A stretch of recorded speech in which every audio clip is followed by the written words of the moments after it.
Light on. Light off. On. You notice like the flickering in the background? That's because I think my camera's capturing too fast of the light. Something frames per second, something flicker. I'm just gonna keep that off for now. A little less distracting. I was supposed to go to the Portland 2024 regionals. And I didn't. I was gonna wear this, man. I was gonna wear this on Friday. With the chain, with the watch. I was gonna flex on everyone. Proceed to go like 0-9 or whatever. Some things came up. Yeah, some very important life things. First, alright, it's Wednesday before Portland regionals. You guys wanna see a magic trick?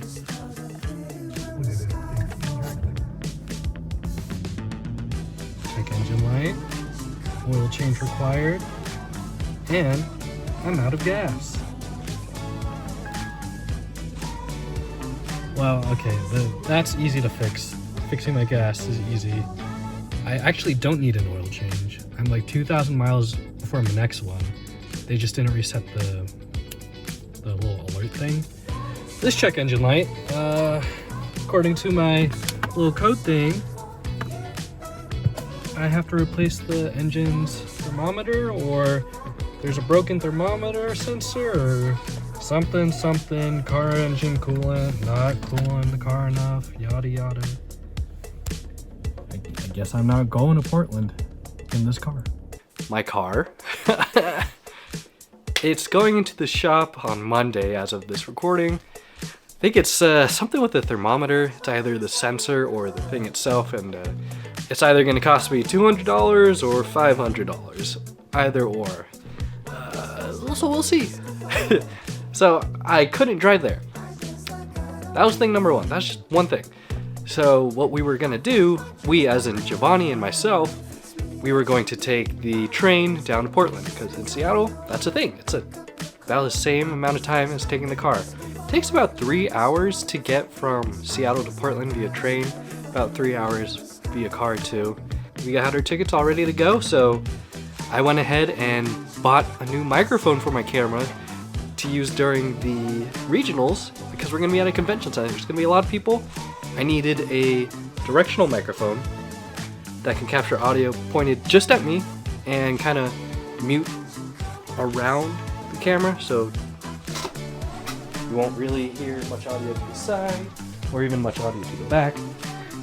It'll be a lot more clear and more direct in the front.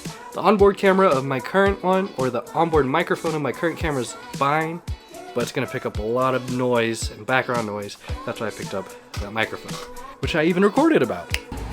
Okay, so camera's at home, but we're going to go ahead and pick up a camera mic at my favorite spot, Best Buy. Perfect.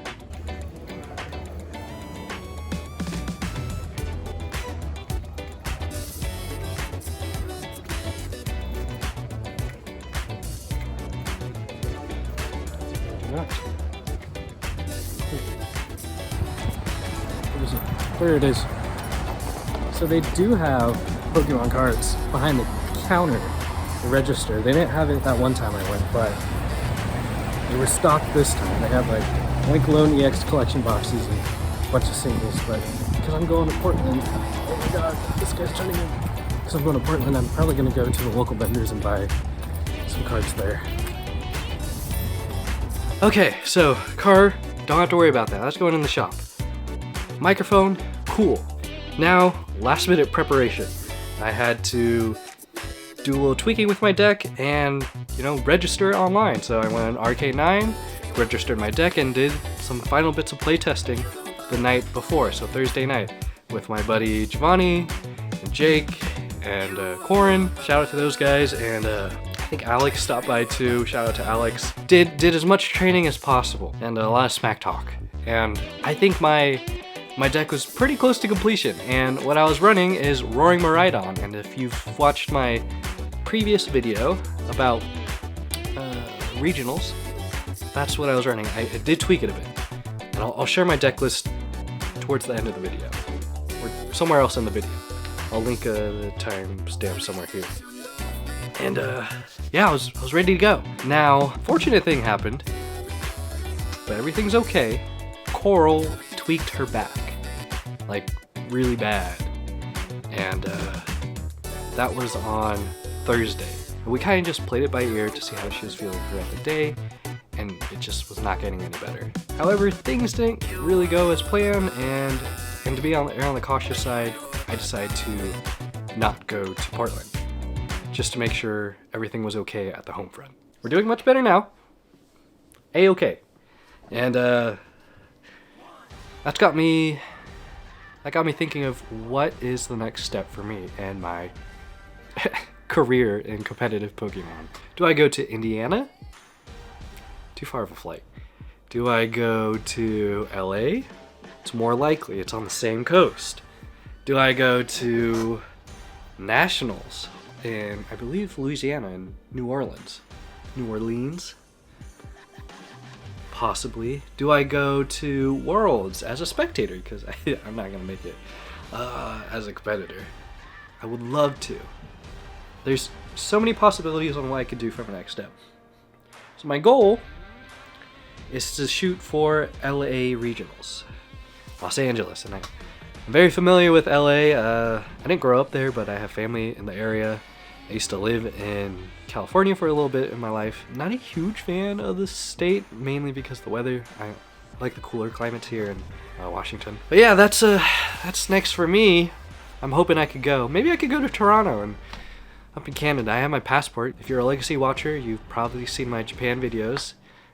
I could go international. In spite of not going to regionals, here's what I'm going to do to prepare. First, I'm going to buy some Pokemon cards that to satiate what I was going to spend over in Portland. So they did have cards, but fortunately it was stuff I wasn't really looking for. So a bunch of Paradox Rift collection boxes. We're still looking for I don't know, Sword and Shield era. Maybe something a little different. Not too much. And they had a bunch of League Battle decks.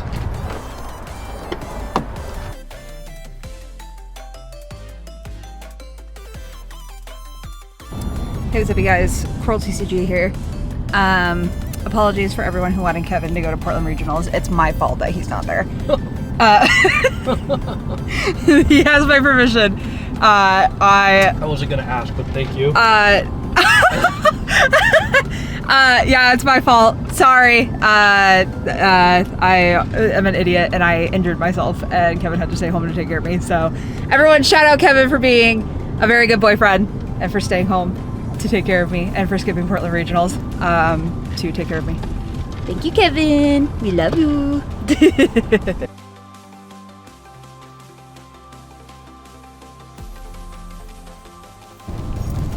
Okay, now we're headed to Safeway to get some cards. Relax. See that airplane? I hope the doors don't fly off. You guys see that post? That news article? Well, crazy.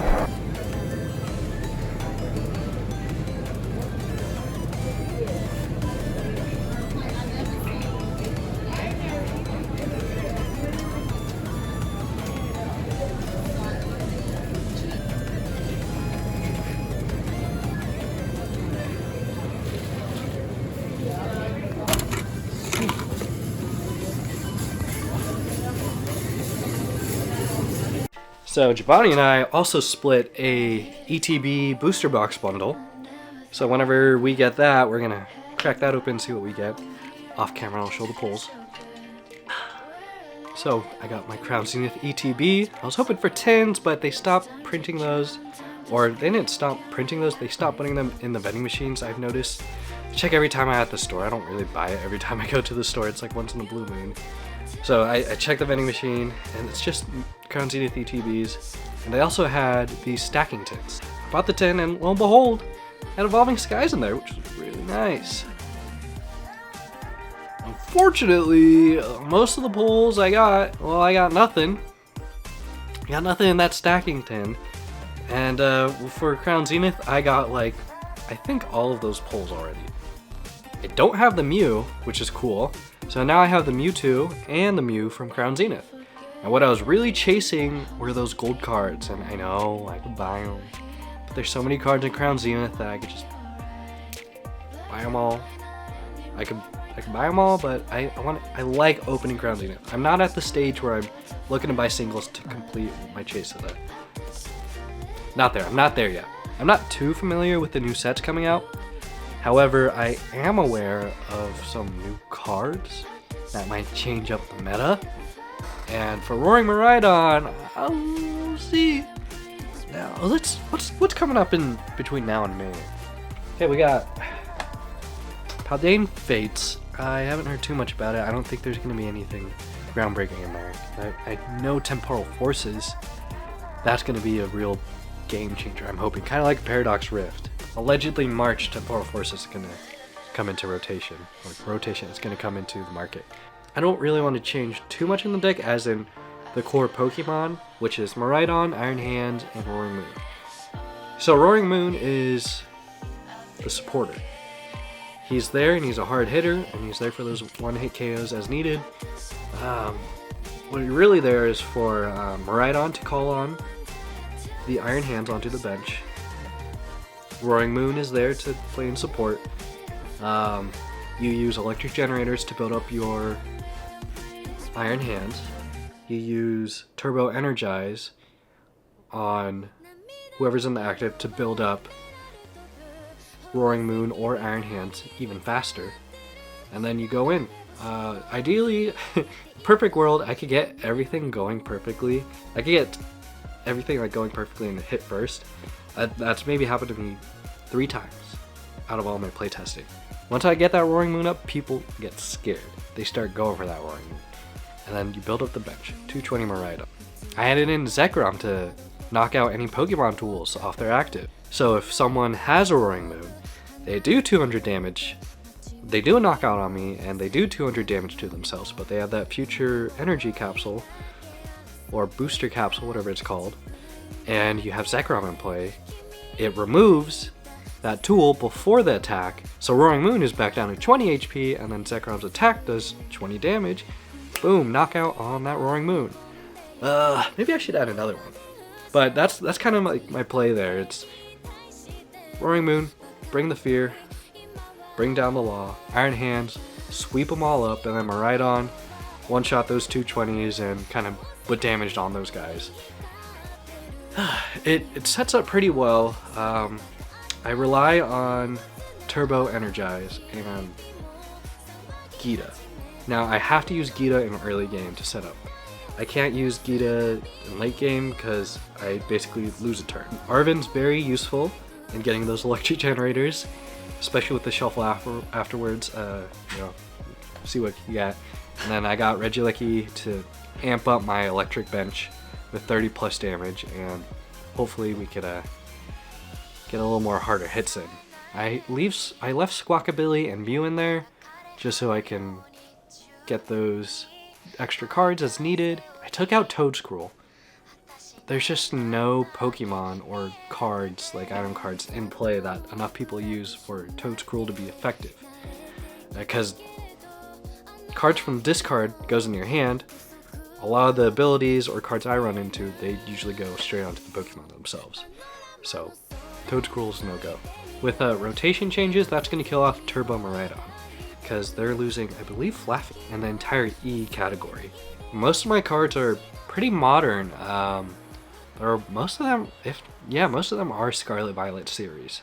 So yeah, other things, I'm gonna participate in more locals, whether it's just expanded, standard, league challenges, cups, what have it. I'm gonna try to do as much as possible, learn more, play more, meet more people, and yeah, we'll see where I go with it. So, sorry I couldn't attend Portland Regionals. I was really looking forward to making that content, but there's always next time. It's not the end of the world. There's more content to come in the future. If you're enjoying this video, make sure to leave a like and comment down below, and subscribe for more content in the future. My name is Kevin TCG, and I'll see you guys next time. Peace.